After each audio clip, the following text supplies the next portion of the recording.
Avertissement. Cette vidéo propose du contenu divertissant, mais pouvant ne pas convenir à de jeunes enfants. Vaudrait mieux réécouter vraiment plusieurs fois la vidéo avant de la proposer à des enfants. Les propos tenus peuvent être très imagés. Merci de votre compréhension.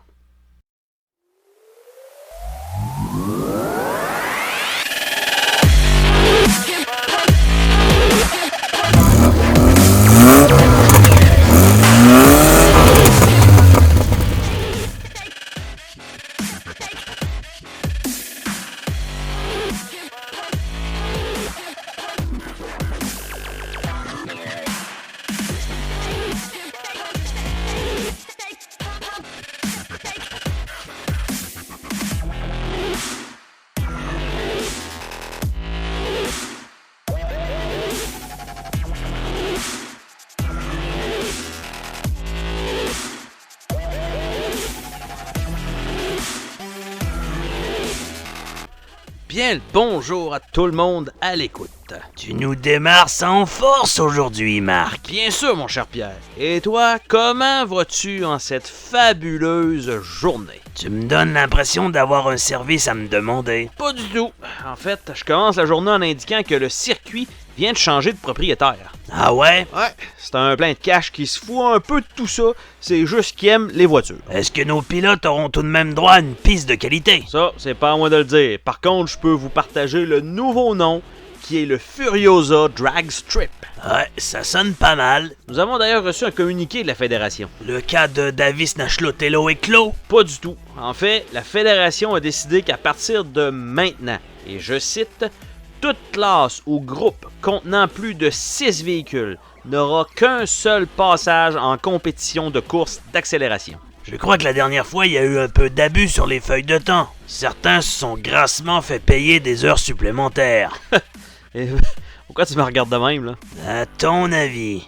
Bon, maintenant les messages sont faits. Je crois que toi aussi, de ton côté, t'as reçu une note à propos des fameux rassemblements. Effectivement, Marc, malgré les nouvelles encourageantes, le gouvernement a changé d'idée et finalement, toujours pas de spectateurs aujourd'hui. Oh! Je t'arrête, Pierre, là. Nous avons les web spectateurs toujours au rendez-vous. Alors aujourd'hui, pour la course d'accélération, la classe A, qui sont les guenilles, laisse la Renault 5 tranquille, Marc. Peu de chance que ça arrive. Alors ce sera une course d'accélération du demi-mille. Si je me fie à ton raisonnement sans faille, et avant que tu ne le dises, c'est le double de distance du quart de mille. J'aurais jamais osé prendre les spectateurs pour des cons. Bon, maintenant qu'on est en onde, tu changes ton discours. Hey, sérieux? N'importe quoi.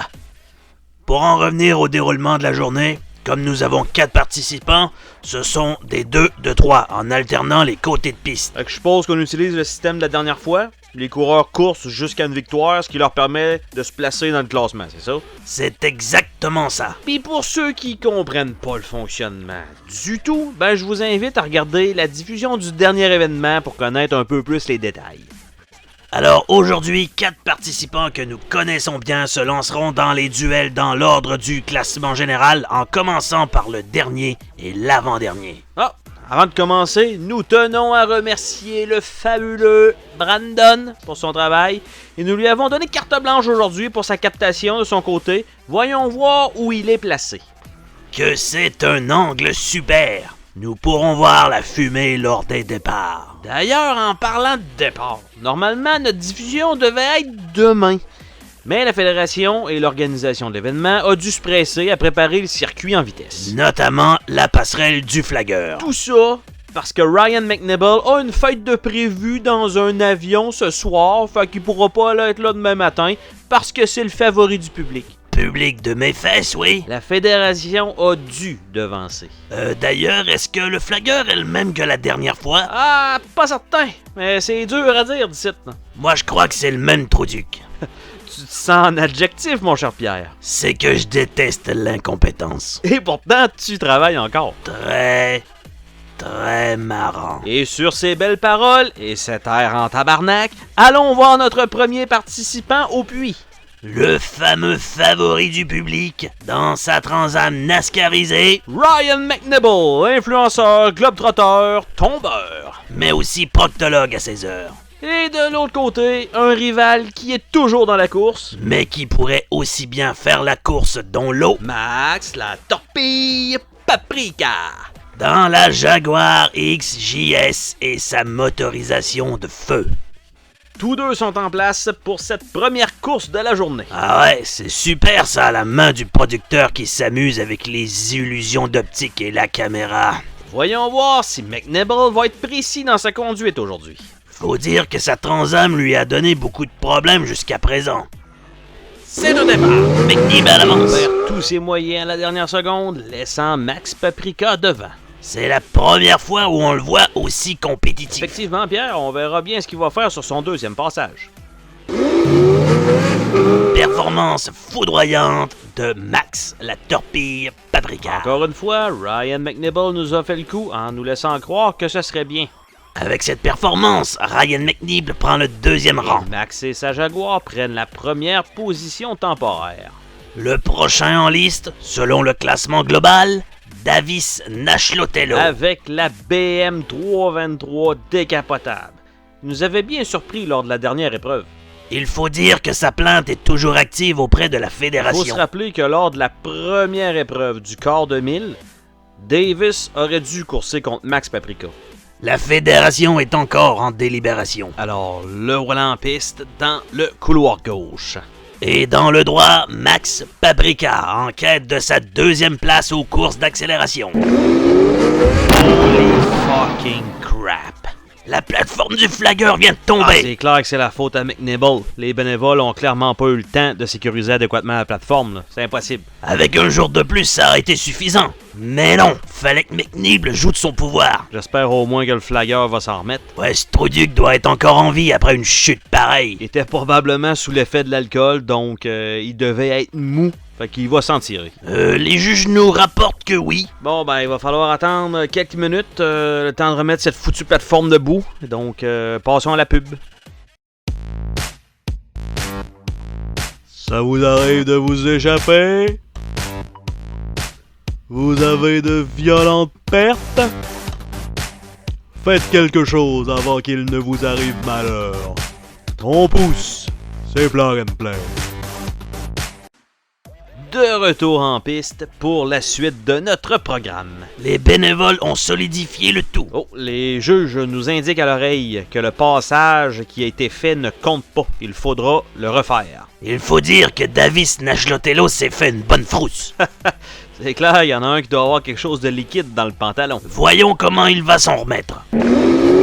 Bon départ et victoire de Paprika. Je crois que Davis a eu un problème. Revoyons la reprise. Oui, il semble qu'il ait touché la structure sur ce dernier passage. Probablement un effet néfaste psychologique de la destruction de la première structure du flagueur. J'espère que ça détruira pas son championnat. Ça reste malheureusement une défaite. Voyons voir si le deuxième passage va être un peu mieux pour lui. Victoire de Max Paprika. On dirait que Nashlotello a eu un blocage à la ligne d'arrivée.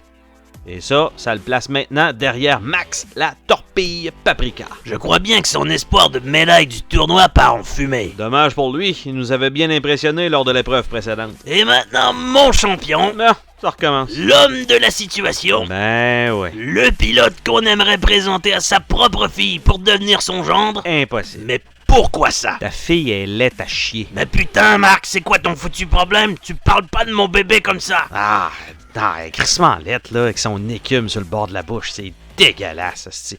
Mais allons plutôt voir Rémi Senna au puits. Je vais m'en rappeler de celle-là. Alors, Rémi Senna en tête du classement présentement avec 7 points. Toujours dans sa Renault 5, non turbo. Voyons voir comment il On pourra... m'a dit qu'à l'oreille que McNibble est encore en train de s'en prendre aux arbitres. Laissons les officiels gérer la situation et regardons plutôt le premier passage entre Max Paprika et Rémi Senna.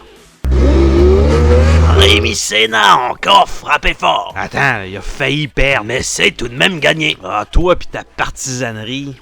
Bon, j'ai des nouvelles des officiels. Ah ouais? McNibble n'était pas content car selon le nouveau règlement des courses d'accélération, il aurait dû courser contre Davis Nashlotello pour la 3e position. C'est ben trop vrai. Davis, en perdant contre Max Paprika, là, il était toujours pas classé. Il fallait qu'il course contre McNibble, qui lui était à la dernière place temporaire. Les officiels lui ont simplement indiqué que c'était de sa faute si la structure du flagueur est tombée. Et que, comme il n'a pas terminé un seul passage complet, ça valait pas le coup. Comme quoi les officiels n'ont pas froid aux yeux. Ouais, il semble par contre qu'un des officiels, le plus vieux, se soit pissé dessus au moment de l'annonce. Ouais, en même temps, aucune idée de savoir si c'est de l'incontinence ou de la peur. Retour en piste pour les deux pilotes. Max la torpille Paprika sur la gauche. Et Rémi Senna sur la droite. Victoire de Rémi Senna et sa Renault 5. Encore. Ouais, Max a eu peine à finir sa course. Ouais, t'as vu le changement de direction au début? Les voitures à propulsion, c'est pas pour tout le monde. T'as peu. Es-tu en train de me dire que Max Paprika est une merde? Tu mets des mots dans ma bouche. Mhm. Bon, bien allons voir ce fameux podium qui nous donne aussi le classement. En dernière position, Et qui nous a tous mis super vénères. Ryan McNibble. En troisième position, Et qui nous aura offert aucune surprise lors de ses passages. Davis Nashlotello. Et en deuxième place, Mais qui n'est pas de taille. Max la torpille Paprika.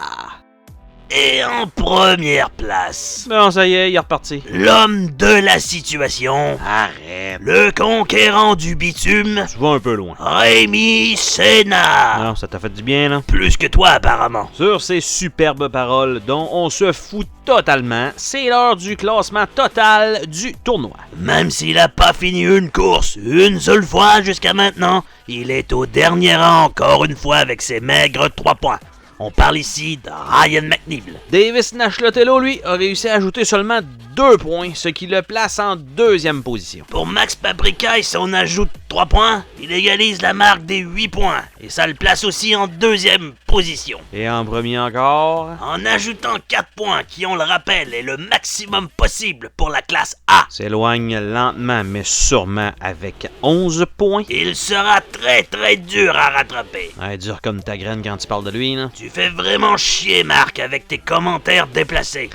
Il semble que c'est tout le temps qu'on avait aujourd'hui, alors je vous dis à la prochaine. Ah, pis ta fille, là, en plus d'être laite, là, elle suce même pas bien. Putain de salopard.